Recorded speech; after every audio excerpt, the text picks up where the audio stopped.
Hey YouTube, this is Steve from Average Joe's Fantasy Football, and we've got another start and sit video for you guys. We are now on to week 4 of the NFL season, and of course, there is a lot of great football this week coming. So this is going to be for the running back position, always going to be full PPR and half PPR. If it is standard, always hit us up in the comments down below. Now, if you guys are not subscribed to the channel, make sure you guys are. Once we hit that 1,000 subscriber, we will be running a jersey giveaway. So make sure you guys are subscribed. Again, make sure you guys are hitting the notification bells as well. That way you guys are notified when we drop videos like this. And we're going to jump right into this. And now these are your obvious starters at running back. I don't have as many, and a lot of it has to do with the fact that there are a lot of running backs that are hurt or just drastically underperformed. Now, I have Barkley and Aaron Jones with an asterisk just because there's obviously some injury concerns. They may or may not play. We'll see how this goes. But I do have them in here. If they do play, they're going to be an obvious start. There's no questions about that. Now, my first running back I'm starting this week is going to be Dameon Pierce versus the Steelers. Pierce hasn't been very efficient this season, but he has a great matchup against the Steelers defense that is allowing 130 yards on the ground and 25.4 points to the running back.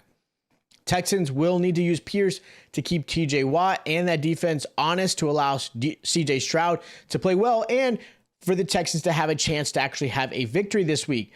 So Pierce, I feel, has the ability and chance to finish really, really good in a nice, solid, high RB2.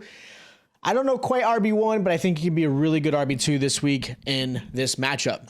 Now, another running back I'm going to start, Alexander Mattison. Going against the Panthers this week, Madison has a great matchup to actually be the RB1 a lot of league managers had expected and hoped he was going to be. Panthers allow 110 yards on the ground and 23 points to the running back. They're also allowing an average of 2 touchdowns a game on the ground.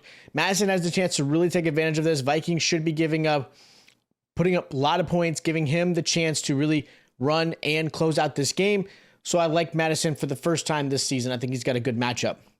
Now for the Thursday night game, I've got Jahmyr Gibbs versus the Packers as a good start. With a quick turnaround, usually for both games, the game plans aren't going to be as in-depth, as detailed. They're going to be a lot of quick, and really they know each other well, so they don't have to go into super detail with their game plans. Gibbs has a good opportunity to shine, and with Montgomery possibly still out in this game, we'll see. There's some news that he may play. I expect Gibbs to have that 18 to 20 touch range in this one, giving him a really high RB2, low RB1 possibility. He's really starting to show up. Packers allowed 100 yards a game and just over 15 points to the running back. So I expect Gibbs in that 15 to 18 point range, and that's if David Montgomery does miss this game. Now, as far as sits goes, I have Joe Mixon versus the Titans. Titans did allow 19 points to Jerome Ford, but only because of the 2 touchdowns he had, one in the air and one on the ground, which are really the only ones the Titans have given up all season to the running back. Ford only averaged 1.8 yards a carry. He is not quite the answer for the Browns. I know he looked really good that game after Chubb got hurt, but they also had a pretty tough matchup with the Titans. Now, the touchdowns definitely saved him. I think this is going to be a game that Joe Mixon struggles. Titans only have allowed 52 yards on the ground and only 10 points to the running back. Burrow's still dealing with his calf injury, which means the Titans are going to force Burrow to throw, which means they're going to put their focus on Joe Mixon to kind of make that happen. So I don't like Joe Mixon this week. Another running back I'm not crazy about is Ramondre Stevenson versus the Cowboys. Dallas did just give up their worst defensive performance to the Cardinals. Connor took advantage of that and had 98 yards on the ground last week. Stevenson will look to duplicate that, but I don't think it's going to be easy for them. I don't expect Dallas to come out flat. That game definitely smacked them in the mouth and woke them up, hopefully. That defense is very prideful. I don't think they're going to let that happen. Realistically, this game is going to be possibly a Zeke game. I wouldn't say he's going to be better than Ramondre, even though Zeke did perform really well last week.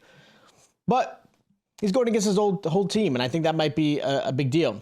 I do expect the Cowboys to adjust, get close to the first 2 weeks of how they performed. Again, holding running backs to only 6 points a game and keeping them under 55 yards. So I'm kind of sitting on Ramondre Stevenson this week. Now, the last running back I'm sitting this week is going to be Brian Robinson Jr. versus the Eagles. Philly has a stout run defense, especially with the addition of the rookie Jalen Carter. Philly has kept running backs to 10 points a game and only 42 yards a game on the ground. That is amazing. Their defense has been great against the run. Philly should be up. And again, putting the pressure really on Sam Howell to perform. Brian Robinson may redeem with a little bit of some receptions. I don't expect him with many. Putting Robinson in check and keeping him as the back that should be benched this week just because I don't like him this week. It's just a really tough matchup. Now, my sleeper is going to be James Cook versus the Dolphins. James Cook has yet to score, but has put up over 14 points a game consistently. He has another good matchup against the Dolphins. Again, really adding value in the receiving game because this is going to be either a shootout or I don't know. It's going to be a shootout. I expect this game to be a fun one.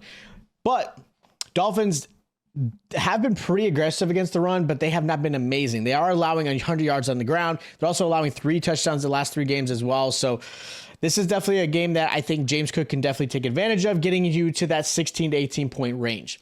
So those are my start sits for the running back position for week 4. If you guys do have questions of who you should be starting, if you guys still have waiver questions, hit us up in the comments. If you guys haven't already, check out our waiver wire video. Check out our quarterback start and sit as well to help you guys with this upcoming season. Again, this week is definitely a big one. You've got a good Thursday night game with the Lions and Packers. You've got a cool, fun Sunday morning game when everyone wakes up, especially you guys on the West Coast. You've got the Jags and the Falcons, so that should be a nice little fun one. And they've got a nice little Disney Plus thing going on. So it's going to be a lot of fun this weekend. Good games. Again, check out those start and sit videos. Make sure you guys are subscribed and make sure you guys hit the like button as well. And I'll check you guys out next time.